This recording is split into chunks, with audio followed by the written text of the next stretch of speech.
Tough টক বিতর্কে একেবারে শেষ পর্বে চলে এসেছি। আমাদের যারা আজকে প্যানেলিস্ট তারা বাংলার সেরা চিন্তাবিদ, সেরা বক্তা হিসেবে আমাদের কোনো সন্দেহ নেই এবং আমরা বিভিন্ন দৃষ্টিভঙ্গি থেকে দেখলাম। এবার চলে আসি সরাসরি সাম্প্রতিক প্রসঙ্গে। সবার মতে এই মুহূর্তে বঙ্গবাসী গত ৩৪ বছর তারপরেও কয়েক দশকে যা অবস্থা আমাদের, সেখানে অনেকটা সোভিয়েত ইউনিয়নের মতো। অর্থাৎ আমরা বিভিন্ন সরকারি প্রকল্প পাবো, খেয়ে পড়ে নিশ্চয়ই বেঁচে থাকতে পারবো এই পোড়া দেশে। কিন্তু আমাদের যদি উচ্চাশা থাকে খুব বড় কিছু করার, সেক্ষেত্রে আমাদের শিল্প বলতে গেলে কয়লা, গরু অথবা এসএসসি দুর্নীতি, অথবা আমাদের শিল্প হচ্ছে রেশন শিল্প। এছাড়া গত 50 বছর বাঙালি যেভাবে ভেবে এসছে আমাদের আর কোনো পথ নেই। সবাই কি একমত তারা? অর্থাৎ সিঙ্গুর এইখানে খুব গুরুত্বপূর্ণ এই কারণে, সিঙ্গুর হচ্ছে একটা মাইলস্টোন যেখানে ব্যাটনটা বদলে গেছে। বাদ বাকি সব এই পোড়া দেশে একই রকম। আমি প্রথমেই কল্লোল বসুর কাছে চলে যাবো। কল্লোলদা, তাহলে তো বাকিবুররাই আমাদের পথপ্রদর্শক, উনারাই আমাদের পথ দেখাবেন। না দেখুন, আপনাকে আমি জাস্ট মানে স্নেহাশিস বাবু এবং তন্ময়বাবু দুজনের কাছে, সৌম্যবাবু যারা বললেন, একটা হচ্ছে ইচ্ছা অনিচ্ছার যে শব্দবন্ধ জমি অধিগ্রহণ আইনে, তার তাৎপর্য কিন্তু আইনে খুব গৌণ, কারণ সেটা আইনের যে ব্যাখ্যায় বা কোনো ধারায় স্থান পায়নি। মূলত দুটো বিষয় মহামান্য আদালত বলেছিলেন, যে একটা হচ্ছে যে জনস্বার্থের উপাদান, যেটা স্নেহাশিসবাবু বললেন মাননীয় মন্ত্রী, আর আরেকটা দিক হচ্ছে যে ওই যে শুনানিটার ক্ষেত্রে একটা তদন্ত প্রহসন। আর বাকিপুরদের কথায় যেটা বললেন, যে দেখুন এই সরকারের এটা তো ঠিক যে দুর্নীতি যেভাবে জড়িয়ে যাচ্ছে, তার যে অভিযোগ প্রমাণ, যে অভিযোগ যেভাবে আসছে, এই তথ্যগুলো কিন্তু আজকের দাঁড়িয়ে রাজনীতি নয়, যে কোনো গোটা সমাজের কাছেই, দেশের কাছেই চিন্তার। মামলায় সরকার বা সরকারের মন্ত্রীরা কিছু ক্ষেত্রে আমলারা ছয়লাভ হয়ে যাচ্ছেন। আপনি বলতেই পারেন যে এই অভিযোগগুলো একটা কেন্দ্রের ষড়যন্ত্র, এবং সেখানে দাঁড়িয়ে যতক্ষণ না অভিযোগ প্রমাণিত হচ্ছে মানে ফৌজদারি আইনে, সেটা নয়। কিন্তু প্রশ্ন হচ্ছে যে গণতন্ত্রের কাছে আমরা কি এমন একটা সরকার সত্যিই পেলাম, যেটা আন্দোলনের মাধ্যমে এসছে? সোভিয়েত বিপ্লবের মাধ্যমে 1700 সালে যে নভেম্বর বিপ্লব, তা নয়, কিন্তু গণতন্ত্রে মানুষ যে বিকল্প ব্যবস্থা চেয়েছিল, তাতে যদি এই পরিণতি হয়, তাহলে আমরা কি বলবো যে পাকস্থলী কেন্দ্রিক জীবনবোধ, যেখানে দাঁড়িয়ে বিকল্প উৎস সন্ধানে রাজনীতিবিদরা জড়িয়ে যাবেন, এবং মলিন সামাজিক স্থানাঙ্ক থেকে অনেক অশিক্ষিত মানুষ, সেটা অপরাধ নয়, গরিব মানুষ, তারা রাজনীতির সামনের সারিতে, রাজনীতিকে কেন্দ্র করে তাদের যে বিপুল অর্থের সমাহার, তাদের যে জীবনযাত্রা, এবং সেটা কি একটা আদর্শ রাজনীতির কথা? এ কি নীতির রাজা না রাজার নীতি? এবং সৎ মানুষ সংখ্যালঘিষ্ঠ, তাদের নির্জন পথের পথিক, এবং তাদের সাথে মানুষ নেই। যে মানুষগুলো জনগণের ইচ্ছায় ক্ষমতায় এলো, তাহলে দেশের জনগণ কি তাদেরই চেয়েছেন? যে যারা আজকের তারিখে দাঁড়িয়ে ভোটের মেশিন থেকে আরম্ভ করে, নির্বাচন কমিশন থেকে আরম্ভ করে, ভোটের বুথ থেকে আরম্ভ করে, এমপ্লয়মেন্ট এক্সচেঞ্জ, পুলিশ থেকে আরম্ভ করে, হাসপাতাল থেকে আরম্ভ করে যারা পথপ্রদর্শক, তারা চিন্তার মহানায়ক না হলেও তারা একটা রূপালী পর্দার নায়কের মতো সমস্ত কিছু তদন্ত করবে। কিন্তু দেখুন বাকিবুর আজকের তারিখে দাঁড়িয়ে, অনুব্রত আজকের তারিখে দাঁড়িয়ে, বা যাদেরই বলুন না কেন, রাজনীতির ক্ষেত্রে এই যে পালা বদলে তাদের যে ভূমিকা এবং তাদের যে অবস্থান, এটাও গণতন্ত্রে অত্যন্ত দুঃখজনক। কিন্তু পাল্টা যুক্তি এটাও হতে পারে যে আমাদের অপরাধ এখনও প্রমাণিত হয়নি, আমরা ষড়যন্ত্রের শিকার। কিন্তু এই যে একটা লাইন বেঁধে এতগুলো লোক ষড়যন্ত্রের শিকার, কোর্টের নথি কি বলছে, কি চার্জশিটে বলা হচ্ছে, এটাও শেষ কথা নয়। আমি একবার শুভময়দার কাছে চলে যাবো। শুভময়দা, এটা কি তাহলে আমরা পরিশেষে বলতে পারি যে বঙ্গদেশে একসময় যখন বামেরা তীব্র জঙ্গি আন্দোলন করছেন, খাদ্য আন্দোলন, ট্রাম পোড়াচ্ছেন, বা একের পর এক কারখানা লকডাউন করে দিচ্ছেন শ্রমিক আন্দোলনের নামে, এবং পরবর্তীকালে তো ব্যাটনটা সিঙ্গুরে টাটাদের কারখানাটাকে বন্ধ করে শিল্প বিরোধী একটা শক্তিকেই তো মানুষ জয়ে মালা পরিয়ে দিল, তাহলে শিল্পনীতি বা দুর্নীতি ভোটের অঙ্গে কোনো কাজ করে না। বাংলাই থাকবে, আমরা এভাবেই চলবো। বাকিবুরদের আজ বাদে কাল পুজো করতে হবে, এবং যুগে যুগে এই বাকিবুররাই জন্মাবে এই বঙ্গে। দেখুন, কাকে পুজো করবেন সেটা খুব গভীর প্রশ্ন আর কি। যেমন ধরুন মুসোলিনির উদাহরণ যদি দিই, যিনি জীবনের প্রায় প্রথম 32টা বছর, তারপর তিনি যদি কোনোভাবে যুদ্ধে গিয়ে মারাঠারা যেতেন বা কিছু হতো, তাকে হয়তো অনেকে বামপন্থী হিসেবে জানতেন, তিনি সম্পূর্ণ দক্ষিণপন্থী হয়ে গেলেন। এবং এইখানে তো তৃণমূলের রাজত্বে যে প্রশ্নটা বারবারই উঠছে, যে বাকিবুরবাবু হয়তো সত্যিই খুব ভালোভাবে ব্যবসা করে এত বড় লোক হয়েছেন, হয়তো টাটা, বিড়লা, আম্বানি, আদানি এদের সঙ্গে তার কোনো পার্থক্য নেই যতক্ষণ না প্রমাণ হচ্ছে। সুতরাং এই ব্যঙ্গোক্তিগুলো যেগুলো যে ধরনের আলোচনা চলছে সেটা থাকবেই। প্রশ্ন যেটা তৃণমূল কংগ্রেসের সামনে বারবার থাকবে সেটা হচ্ছে একটি রাজনৈতিক দল হিসেবে তৃণমূল কংগ্রেসকে যেভাবে বলা হচ্ছে তাদের সবাই অসৎ, এটা তো হতে পারে না। তাদের যে বিপুল সংখ্যক সমর্থন, প্রায় 2,80,00,000 মানুষ তাদের ভোট দিয়েছেন, হতে পারে নাকি তারা সকলে অসৎ? হতে পারে নাকি তাদের সমস্ত নেতা অসৎ? এটা হতেই পারে না। কিন্তু তৃণমূল কংগ্রেস একটি রাজনৈতিক দল হিসেবে দুর্নীতির বিরুদ্ধে যে ধরনের পদক্ষেপ নেওয়া উচিত ছিল এবং তারা রাজ্যের শাসক হিসেবে রাজ্যের যে আইন ব্যবস্থা তার মাধ্যমে যা যা করার কথা ছিল সেগুলো তারা কি সচেতনভাবে করছেন না? প্রশ্নটা কেন উঠছে? কারণ পৃথিবীর ইতিহাসে বারবার দেখা গেছে, দু একটি ঘটনা ছাড়া, বোফোর্স বা এরকম, দুর্নীতির সঙ্গে বা দুর্নীতির অভিযোগের সঙ্গে ভোটের যে ফলাফল, অর্থাৎ কেউ দুর্নীতি করলেই মানুষ তাকে ভোট দেবে না, বা দুর্নীতির অভিযোগ কারোর বিরুদ্ধে থাকলে ভোট দেবে না, অথবা যারা শিল্প করতে চাইছেন, উন্নয়ন করতে চাইছেন ভেবেই মানুষ তাদের ভোট দেবেন, এই কোরিলেশনগুলো একেবারেই সত্য নয়। সারা পৃথিবীতে এমন প্রচুর ঘটনা ঘটেছে, যেমন যদি আপনি হিটলারের রাজনীতির কথা ভাবেন, একসময় বামপন্থীরাও তাকে সমর্থন করেছে একটি নির্বাচনে। ফলে এই ধরনের ঠিক ভুলের যে বিষয়, সেই যে অসরলরৈখিকতা রাজনীতির, সেই জায়গা দিয়েই কিন্তু রাজনীতিটা বিবর্তিত হয়, এবং এটা মানতেই হবে। আগামী দিনে কিভাবে তা এগোবে আমাদের দেখতে হবে। তৃণমূল কংগ্রেসের কাছে বিশেষভাবে আমাদের দাবি থাকবে যে আপনারা দল হিসেবে এবং রাজ্যের একটি শাসক দল হিসেবে দুর্নীতি নিয়ে আপনাদের যে বক্তব্যগুলো, সেগুলোকে খুবই অগভীর মনে হচ্ছে। আপনারা সেই জায়গাটায় সতর্ক হন এবং বাংলাকে একটা নতুন দিশা দেখানোর চেষ্টা করুন। কারণ আপনারা হয়তো খুব সহজে ভোটে হারবেন না। এই জায়গা থেকে বাংলাকে বার করতে গেলে আপনাদের নিজেদেরকে আরও বেশি শুদ্ধ হতে হবে। তবেই পশ্চিমবঙ্গে হয়তো আরেকটু ভালো রাজনীতির পথ আমরা দেখতে পেতে পারি। সেটা না হয়ে কিন্তু এই চক্রবৎ, এই দুর্নীতির আলোচনার মধ্যে আমরা যদি পড়ে থাকি, উন্নয়নের পথে পিছিয়ে যাওয়ার একটা সম্ভাবনা আছে। অবশ্যই। আমি একবার তন্ময়দার কাছে চলে যাব। তন্ময়দা, এটা তো অস্বীকার করার জায়গা নেই, বাম শাসন, পশ্চিমবাংলায় বাম শাসকের কফিনের যে পেরেকগুলো ছিল, তার একটার নাম যদি নন্দীগ্রাম হয়, একটার নাম জঙ্গলমহল হয়, তাহলে আরেকটা কফিনের পেরেকের নাম ছিল সিঙ্গুর। কিন্তু সিঙ্গুরের এই কফিনের পেরেককে সত্যি কি অস্ত্র হিসেবে, ধারালো অস্ত্র হিসেবে ব্যবহার করতে পারবেন রাজনৈতিকভাবে? এখন আপনারা যে পরিস্থিতিতে রয়েছেন, সত্যি কি বাংলাকে বদলানো যাবে, না এগুলোই চলবে? প্রথমত হচ্ছে এই কফিনের পেরেক সম্পর্কে তোমার মতের সঙ্গে আমি একদমই একমত নই। দ্বিতীয়ত হচ্ছে, আজ প্রথম আমি তোমার থেকে একটা নতুন তত্ত্ব শিখলাম আর কি, যে জঙ্গি শ্রমিক আন্দোলনের মধ্য দিয়ে কারখানাকে লকডাউন করে দেওয়া হয়েছে। লকডাউনটা মালিক ঘোষণা করে। না, আমি লকডাউন বলেছি, ওটা আমার ভুল হয়েছে বলাটা। লে অফ ছাঁটাইটা মালিক ঘোষণা, মালিককে বাধ্য করতে হয় তো লকডাউন? না, মালিককে বাধ্য করতে হয় না। মালিক কারখানা লকডাউন করে মালিকের নিজের স্বার্থেই করে। আবার শ্রমিক কারখানায় ধর্মঘট করে শ্রমিকের নিজের স্বার্থে করে। এই ট্রেড ইউনিয়ন আন্দোলনের বিস্তৃত ইতিহাস, সেখানে আলোচনার প্রয়োজন নেই। কিন্তু কারখানা 14 দিন ধরে একটানা ধর্মঘট করা হয়েছে, মালিক দাবি মেনে নিয়ে আবার কারখানা খুলেছে, এমনও আছে। আবার 3 দিন ধর্মঘট হওয়ার পরে মালিক লকডাউন ঘোষণা করে দিয়ে চলে গেছে। এমন উদাহরণও পশ্চিমবাংলার কলকারখানায় অজস্র আছে। কারণ ওই সময় মালিকের স্বার্থ একরকম ছিল, ওই সময় মালিকের স্বার্থ আরেক রকম ছিল। এটা গোটাটাই নির্ভর করে স্বার্থের উপরে। এবং ঠিকই তো, আমরা তো শ্রেণী স্বার্থের রাজনীতি করি, আমরা তো গোপন করি না যে আমরা শ্রেণী স্বার্থের রাজনীতি করি।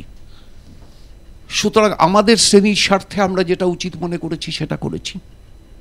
কিন্তু প্রশ্ন হচ্ছে এইটা, যে আমরা 34 বছর সরকারে থেকেছি, আমি একদিনের জন্য দাবি করি না যে আমরা সব কাজ করেছি বা সব কাজ ঠিক করেছি। আমি বহুবার তোমার টেলিভিশনে, অন্য বহু চ্যানেলে আমি বলেছি, অনেক ঠিক ছিল, কিছু ভুল ছিল, অনেক সভ্যতা, ভব্যতা, সৌজন্য ছিল, কিছু ঔদ্ধত্য ছিল। এই সব কিছু মিলেমিশেই 34 বছর চলেছে। কিন্তু 34 বছরে 200 জনের বেশি মন্ত্রী হয়েছে, 7-7টা গভর্নমেন্ট, তো 200 জনের বেশি মন্ত্রী হয়েছে। একজন এরম মন্ত্রী খুঁজে পাওয়া যাবে? ওই বাকিবুর রহমানের মন্ত্রী জ্যোতিপ্রিয় মল্লিকের মতো, যার 15 বছরে 12,500% সম্পদ বৃদ্ধি হয়েছে? সম্ভবত বাম আমলের 34 বছরের একজনের মন্ত্রী খুঁজে পাওয়া যাবে না, যার 15 বছরে 12,500%, 12,500% স্কলার আইনজীবী যখন প্রথম আইনে এসেছিল তখন থেকে আজকে অনেক প্রতিষ্ঠিত আইনজীবী। ও যেদিন প্রথম আইনে এসেছিল তখন যা সম্পদ ছিল, এতদিন একটা প্রতিষ্ঠিত আইনজীবী হওয়ার পরে ওর কি 12,500% সম্পদ বৃদ্ধি পেয়েছে? তুমি যেদিন প্রথম সাংবাদিকতায় এসেছিলে, আজকে একটা প্রতিষ্ঠিত সাংবাদিক, তোমার কিন্তু টাকা পয়সা বিশেষ নেই। হ্যাঁ বলুন। মানে আমি বলছি বেড়েছে কি? সুময়বাবু একজন অধ্যাপক, যখন প্রথম চাকরিতে জয়েন করেছিলেন, আজকে একটা প্রতিষ্ঠিত অধ্যাপক।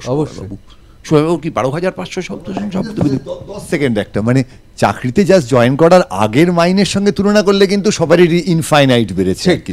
বাকিপুর সেই যুক্তি দিতে পারে না, বাকিপুরের কথা বলিনি আমি। বাকিপুরের মন্ত্রীর 12,500% সম্পদ বৃদ্ধি হয়েছে মন্ত্রিত্ব করে, ঠিক আছে? বাকিপুর তো ব্যবসা করেছে, বাদ দিন। এখন কথা হচ্ছে যে ফলে তৃণমূলের কাছে আসলে প্রধান প্রশ্নটা এইটা, তৃণমূল নিজেই প্রশ্নটার প্যাচে পড়েছে, যার জন্য স্নেহাশিসের মন্ত্রিসভার সদস্য পার্থ ভৌমিক সে বলছে 2021-এ যারা মন্ত্রী হয়েছে তারা কেউ তো দুর্নীতিগ্রস্ত না। কেন? 2021-এর মন্ত্রিসভাটা অভিষেক তৈরি করেছে, আর 2011 আর 16-র মন্ত্রিসভাটা মমতা তৈরি করেছে। মমতার তৈরি করা মন্ত্রী পার্থ চ্যাটার্জি, মমতার তৈরি করা মন্ত্রী জ্যোতিপ্রিয় মল্লিক, তারা সব দুর্নীতিগ্রস্ত। অভিষেকের তৈরি করা মন্ত্রী স্নেহাশিস, অভিষেকের তৈরি করা মন্ত্রী পার্থ ভৌমিক, তারা কেউ দুর্নীতিগ্রস্ত না। অবশ্যই পার্থ ভৌমিকের দাবি, দাঁড়াও ভাই, তাড়াতাড়ি শেষ করতে বলে কেন? ফলে আসল প্রশ্নটা হচ্ছে এইটা যে এই অবস্থা তো চলতে পারে না অনির্দিষ্টকাল। হ্যাঁ ঠিকই তো, 235 পেয়েছিলাম আমরা, পরের বারেই তো 62 পেয়েছি, তারপরের বারে আরো কমেছি, তারপরে 0 হয়েছি। তৃণমূল তো এক সময় একটা মাত্র সিট জিতেছিল, তারপরে তো 19 হয়েছে। সুতরাং রাজনীতিতে এই 0 হয়ে যাওয়াকে ব্যঙ্গ করে কোনো লাভ নেই। বিধানসভায় এবং লোকসভায় অবস্থান 0, কিন্তু রাস্তায় অবস্থানে আজকেই কোচবিহার থেকে শুরু হয়েছে যুবদের ইনসাফ যাত্রা। 2টো সমাবেশ হয়েছে, একটায় 1012 লোক হয়েছিল, আর একটায় 1007 লোক হয়েছিল। আজকেই এটা চলতে থাকবে। আজ রাতে আলিপুরদুয়ার আসবে, 60 দিন রাস্তায় থাকবে, তারপর 7ই জানুয়ারি ব্রিগেডে আসবে। বাদ দাও এই সব কথা। রাজনীতিতে একটি নির্দিষ্ট ইস্যুকে ধরে সেই ইস্যুকে কেন্দ্র করে লড়াই সংগ্রাম সংগঠিত করতে হয়, জনগণের সমর্থন আদায় করতে হয়। ওই সময়টায় তুমি যেটা বলছো যে এটা বুদ্ধদেব ভট্টাচার্য মমতা ব্যানার্জি, না, এটা বুদ্ধদেব ভট্টাচার্য বা বামপন্থীরা ভার্সেস মমতা ব্যানার্জি সহ দেশি বিদেশি সমস্ত প্রতিক্রিয়াশীল শক্তি। সেই সময় বিজেপি মমতা ব্যানার্জির পাশে, সেই সময় কংগ্রেস মমতা ব্যানার্জির পাশে, সেই সময় নকশালপন্থী সবকটা সংগঠন মমতা ব্যানার্জির পাশে, সেই সময়ের পিডিএস এর সমীর পুতদুন্ডু মমতা ব্যানার্জির সাথে, সেই সময় হ্যাঁ বামফ্রন্টের ভেতরের কেউ কেউ মমতা ব্যানার্জির পাশে, সেই সময় অনুরাধা তলোয়ার, মেধা পাটেকর মমতা ব্যানার্জির পাশে, সেই সময়ে মার্কিন যুক্তরাষ্ট্রের ফার্স্ট লেডি হিলারি ক্লিন্টন এমনকি আপনাদের মমতা ব্যানার্জির পাশে। সেই সময় ব্যক্তিগত সেই সময় মমতা ব্যানার্জির পাশে এরা সকলে দাঁড়িয়েছিলেন একটাই কারণে, বুদ্ধবাবুর। ওরা না, আচ্ছা, ওরা যেটা বুঝেছিলেন সেটা হচ্ছে বামেরা 34 বছর সরকারে আছে। এটা তো ঠিক, 34 বছর সরকারে থেকেছি প্রধানত কৃষির সাফল্যকে ভিত্তি করে, তার সঙ্গে শিক্ষা স্বাস্থ্য অনেক কিছু আছে, কিন্তু প্রধান সাফল্যটা কৃষি, জমি।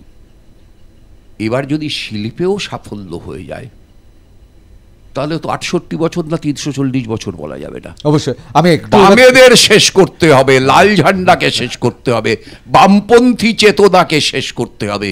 স্লোগান যখন এইটা হয় তখন যাকে যাকে সঙ্গে পাওয়া যায়, স্নেহাশিসরা সৌভাগ্যবান, সবাইকে সঙ্গে পেয়েছে। অবশ্যই স্নেহাশিসরা আপনাকে উত্তর দিতে হবে, কিন্তু আমার একটা ছোট্ট প্রশ্ন আছে। সিপিএম এর সবচেয়ে বড় সাফল্য তন্ময়দা বললেন না, সেটা হচ্ছে তৃণমূল কংগ্রেসের হাতে রাজ্যের শাসনভার দেওয়া। এ বিষয়েও বলবেন? তন্ময়দা সত্যি মমতা বন্দ্যোপাধ্যায়ের সাথে একেবারে মার্কিন যুক্তরাষ্ট্র থেকে শুরু করে যত ক্রিয়া প্রতিক্রিয়াশীল সব শক্তিই ছিল, কিন্তু বামপন্থীদের সাথে তো খেটে খাওয়া মানুষ ছিল, তারা গেল কোথায়? এক নম্বর, আজও কেন ঠিকই, নেই তারা? ঠিক, আজও একদম কেন নেই তারা? ফলে সবাই বোকা ভাববেন না বাংলার মানুষ। না বোকা ভাববো না, কিন্তু হিলারি ক্লিনটন এসেছিলেন এটা আপনিও ভুলে যাবেন না। সবাই ছিল, হ্যাঁ। আর মানুষ পুরুলিয়ায় অস্ত্রবর্ষণ হয়েছিল ভুলে যাবেন না। সচেতন বলেই বামফ্রন্টকে দূরে সরিয়ে দিয়েছে, আজও গ্রহণ করে না। একটা বলি, এই যে বাকিবুর রহমান, এই যে অয়নশীল, সব জন্ম বামফ্রন্টের সময়, উত্তর দিতে পারবেন? আচ্ছা, আবার দিতে পারবেন? আবার আপনারও তো জন্ম বামফ্রন্টের সময়। হ্যাঁ, তাতে কি হয়েছে?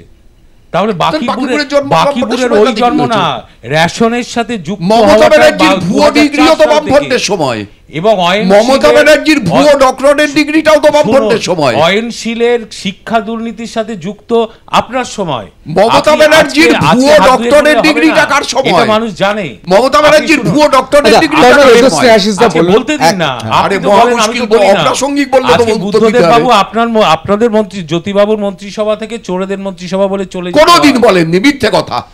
100% মিথ্যে কথা। তবে 100% মিথ্যে কথা। কোথায় বলেছিলেন? প্রমাণ দেখাতে হবে।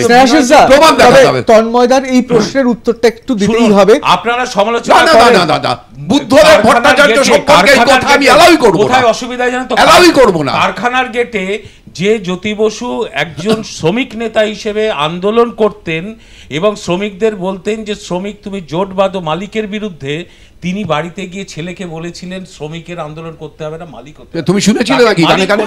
তুমি জ্যোতি বসুর বাড়িতে কি করতে গেছিলে? কোন বামফ্রন্টের দ্বিচারিতা না। জ্যোতি বসুর ছেলে কোনদিন রাজনীতি করেনি। আমাদের সময় কম। জ্যোতি বসুর ছেলের নামে 45 প্লট দেয়নি। মমতা ব্যানার্জি তার ভাইদের নামে 45 প্লট দিয়েছে। জ্যোতি বসুর ছেলের নামে দেয়নি 45 প্লট। যত দুর্নীতি অকাজ কুকাজ বামফ্রন্ট শুরু করে দিয়েছে পশ্চিমবঙ্গে। আপনি নাম বলতে চাই না, আমি ওগুলো বলি না। কেন কেন আমি হলদিয়ার এক নেতার কথা বলছি, হলদিয়ার এক নেতার কথা বলছি। আপনাদের বিগ নেতা জানেন তার 1000 কোটি টাকার মালিক। কি করে হয় বামফ্রন্টের নেতা? সিআইডি পাঠাচ্ছ না কেন? ওই যে বললাম, এবার বলে দিচ্ছি কেন হয়নি জানেন তো? যদি একটাও অমিত শাহ নরেন্দ্র মোদী আপনাদের সময় থাকতো, আপনাদের 10 জন মন্ত্রী জেলে যেত। সিআইডি পাঠাচ্ছ না কেন? শুধু আমাদের লড়তে হচ্ছে একটা সিবিআই পাঠাচ্ছ না কেন বলে। আপনারা তোমরা সিআইডিটা তো পাঠাতে পারো। গৌতম দেবের বাড়িতে তো কংগ্রেস ছিল, গৌতম দেবের বাড়িতে তো সিআইডিটা পাঠিয়েছিলে। এই 1000 কোটি টাকার মালিকের বাড়িতে তন্ময়দা, স্নেহাশিসা একটা প্রশ্ন, স্নেহাশিসা একটা প্রশ্ন বিজেপি উত্তর দরকার। স্নেহাশিসা ভোট করতে ত্রিপুরায় তন্ময়দা এক মিনিট, তন্ময়দা একটা প্রশ্নের উত্তর বোধহয় না পেলে আমাদের অনুষ্ঠানটা সম্পূর্ণ হবে না। স্নেহাশিসা, আপনার মতো মানুষকে দেখে, আপনার মতো মন্ত্রী বা আপনাদের মতো কয়েকজনের কথা বাদ দিলে কোথাও কি পার্থ চট্টোপাধ্যায়, মানে প্রাক্তন শিক্ষামন্ত্রী, অথবা ধরুন বনমন্ত্রী যিনি ইডির খাঁচায় আছেন, এই ধরনের যারা মন্ত্রী, কোথাও কি আপনাদের ক্ষেত্রে এই যে সিঙ্গুর থেকে রেশন শিল্প, কোথাও কি আপনাদের ক্ষেত্রে এবার অসুবিধা হতে শুরু করেছে? আমি একটা বলছি, রেশনের ব্যাপারটা যখন এলো আপনাদের বলি যে বামফ্রন্টের সময় কিন্তু ভুয়ো রেশন কার্ডের জন্ম, এবং সেই রেশন কার্ড ক্লিয়ার কখন হলো জানেন? যখন ডিজিটাইজ করলো সেন্ট্রাল গভর্নমেন্ট 13 সাল থেকে। সেই আধার লিংক করতে করতে আজকে আপনারা আপত্তিও জানিয়েছিলেন। হ্যাঁ, আমরা কেন আপত্তি? বাম ঐতিহ্য তৃণমূল, কেন তৃণমূলের সময় আপত্তি জানিয়েছিলেন? কেন জানিয়েছিল না? প্রথম চোটে মমতা পাগল, এই সিস্টেমটার মধ্যেই দুর্নীতি থাকে। যেদিন থেকে রেশন কার্ডের জন্ম সেদিন থেকেই ভুয়ো রেশন কার্ডের জন্ম। আপনি তৃণমূলকে বলছেন কেন? কে বলেছে তৃণমূলকে? আমি তো বলিনি। যেদিন থেকে রেশন কার্ডের জন্ম সেদিন থেকেই ভুয়ো রেশন কার্ডের জন্ম। ওই সিস্টেম যেদিন থেকে দোকানের জন্ম সেদিন থেকেই ওজনে কম দেওয়ার জন্ম। বলছেন তো যেদিন থেকে দোকানের জন্ম সেদিন থেকেই ওজনে কম দেওয়ার জন্ম। মমতা বন্দ্যোপাধ্যায় প্রথম চোটে কেন আপত্তি করেছিলেন? কারণ বহু মানুষের তখন আধার কার্ড হয়নি। সেই আধার কার্ডের সাথে লিঙ্ক করতে গেলে বহু মানুষ রেশন কার্ড হারাবে। সেই সময় তিনি বলেছিলেন যে লিঙ্ক করার দিকে যাবেন না। কিন্তু সেই লিঙ্ক কিন্তু আজকে হয়েছে, আজকে 8,82,84 লক্ষ রেশন কার্ড বাতিল হয়ে গেছে 1 কোটির ওপর। সারা ভারতবর্ষে খবর নিন, প্রতি রাজ্যে এই লিঙ্ক করতে গিয়ে রেশন কার্ড বাতিল হয়েছে। এবার যেই বাতিল হয়েছে সঙ্গে সঙ্গে তাকে তার না 8,82,84 এখন এসে দাঁড়িয়েছে 84 বাতিল হয়েছে। ছিল, হ্যাঁ, আরো 1,25,00,000 মতো।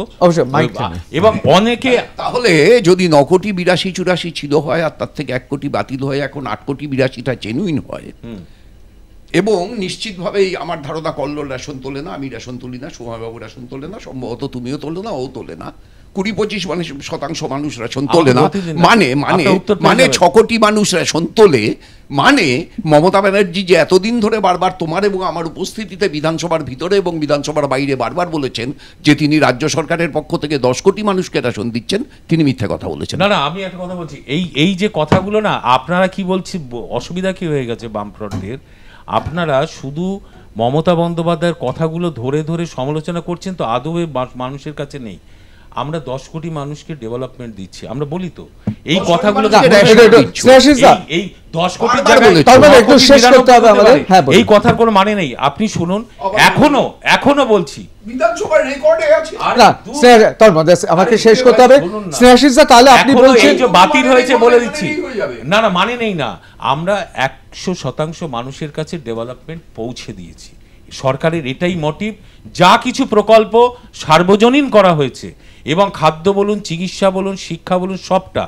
এইবার এই যে রেশন, আমরা প্রতিটি মানুষকে রেশন দিচ্ছিস, কিন্তু সবাই কি রেশন তোলে? বাস্তবে তো তা নয়। এমনকি এই যে আধার লিঙ্ক 8,84,00,000, তাহলে সবার নামে মাল আসছে, বাস্তবে 6 কোটি মানুষ দিচ্ছে, 4 কোটি মানুষের মাল বাজারে বিক্রি হচ্ছে। অবশ্যই করছেন তন্ময়দা, আমাকে তো শেষ করতে হবে। আমি নয় ভুল ব্যাখ্যা করলাম, আধার লিঙ্ক করাইনি তন্ময়দা, পিজি অনেকে হাসপাতালে মুখ্যমন্ত্রীর পাকে খারাপ করে দিয়েছে, আমাকে শেষ করতেই হবে, আমাকে শেষ করতে হবে। একবার বলবো, বলেছে, আমি তো বলি কল্লোলদা, মুখ্যমন্ত্রী তো সুপার স্পেশালিটি একদম হাসপাতাল, কল্লোলদা সেখানে মুখ্যমন্ত্রী তো সবার ডেভেলপমেন্টের কথাই বলবেন। পা খারাপ করে দিয়েছে। কল্লোলদা, না, আমি একটাই ছোট্ট কথা বলছি, আপনি খুব যথার্থ প্রশ্ন তুলেছেন।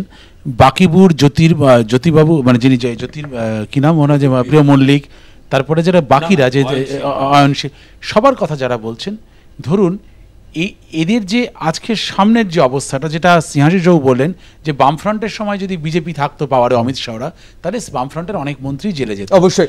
তাহলে বাঙালির যতক্ষণ না মনোভাব পরিবর্তন হচ্ছে না, ততক্ষণ আমরা এই ধরনের রাজনীতিতে বিশ্বাস করব, রাজনৈতিক দলগুলোর মধ্যে যাচ্ছি না। হ্যাঁ, এই রাজনীতির একটা অসম্পূর্ণতা আছে এবং কিছু ক্ষেত্রে আমরা অত্যন্ত পিছিয়ে পড়ছি, কিন্তু এই গোটা রাজনীতির ভাবনার মধ্যে কিন্তু একটা জিনিস বারবার এসে যাচ্ছে, সেটা হচ্ছে যেটা হারিয়ে যাচ্ছে, সেটা দেশের যে রাজনীতি এবং সামনের দিনে যে লোকসভা নির্বাচন, সেই নির্বাচনে কিন্তু সেই রাজনৈতিক দলগুলোকে সে কথাটা মাথায় রাখতে হবে যে রাজনীতিটা কিন্তু ভারতবর্ষের 1% মানুষের জন্য নয়, যাদের হাতে 90%-এর ওপর সম্পদ। ভারতবর্ষের রাজনীতি কিন্তু তাদের জন্যই হতে হবে যারা রেশন দোকানে আজকের দিনেও যান। অবশ্যই আগামী লোকসভা নির্বাচন কিন্তু এই দুর্নীতির আলোচনা এর মধ্যে দিয়ে চলবে না। সাধারণ মানুষকে যারা সুবিধে করবে তারাই কিন্তু জয়ের পথ প্রশস্ত হবে তাদের। সাধারণ মানুষ সেটা বোঝার জায়গায় গেছেন।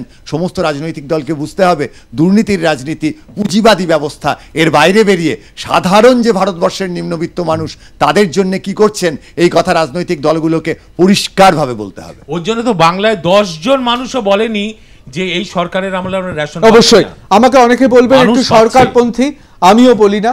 বিভিন্ন রকম শ্রী, বিভিন্ন ধরনের ভান্ডার রয়েছে, এ বিষয়ে আমার কোনো রকম অনুযোগ নেই। সুতরাং একটা কথা খুব পরিষ্কার, আজকের অনুষ্ঠান থেকে বেশ কিছু জিনিস আমরা শিখলাম। যেমন সিঙ্গুরের জমি সিপিএম এর পক্ষে অনুর্বর ছিল, কিন্তু উর্বর ছিল তৃণমূলের পক্ষে, এ বিষয়ে কোনো সন্দেহ নেই। নতুন একটি জিনিস শিখলাম, হোয়াইটসম্যানস প্রাইড বলে একটা কথা আছে, অর্থাৎ সাদা চামড়ার গর্ব। সেরকম যুগে যুগে এই ভারতবর্ষের মতো গণতান্ত্রিক দেশে সিএমস প্রাইড, অর্থাৎ মুখ্যমন্ত্রীর ইগো, এটাও খুব গুরুত্বপূর্ণ। যে কোনো ঐতিহাসিক ঘটনা বিচারে আমাদের সেটাও মাথায় রাখতে হবে। এবার চলে আসি একেবারে বাকিবুরের ক্ষেত্রে। বাকিবুরের মতোই হয়তো বাকি সব আমি রাজনৈতিক দলের কথা বলছি না, আমি আমাদের মতো সাধারণ ছাপোষা মানুষের কথা বলছি। নিজের কিডনি দিয়ে তিনি বাম আমলে খাদ্য দফতরে ঢুকেছেন, সুচ হয়ে ঢুকে এই সময় তৃণমূল আমলে তিনি কার যে কি রূপ তা আমরা দেখতে পাচ্ছি। আসলে এ রাজ্যে আমরা বাম আমলে দেখতাম সবাই লাল, প্রাথমিক শিক্ষক থেকে শুরু করে বিভিন্ন রিক্সা ইউনিয়ন থেকে শুরু করে সবাই লাল। এখন যেমন সবুজ, আগামী দিনে যদি কিছু হয় তাহলে সবাই সেই রং নেবে। আসলে আমরাই দায়ী, আমরা সাধারণ মানুষ, আমরাই দায়ী। রাজনৈতিক দলগুলো শুধুমাত্র আমাদের মনের আঁচ তারা পরখ করে লেগে পড়ে কোনো না কোনো প্রচারে, আর সেই জন্য বঙ্গবাসীর এই হাল। কোনোদিনও কি খুঁজবে, সেটা সময় বলবে। আপনাদের সবাইকে অসংখ্য ধন্যবাদ আপনাদের মতামত, যুক্তি বিশ্লেষণের জন্য। টাফ টক টাফ ফাইট এখানেই শেষ করছি, টাফ টক বিতর্ক এখানে শেষ করছি, এবং অন্যান্য খবরের জন্য চোখ থাকুক আর প্লাস নিউজে, সবার আগে সবার পাশে।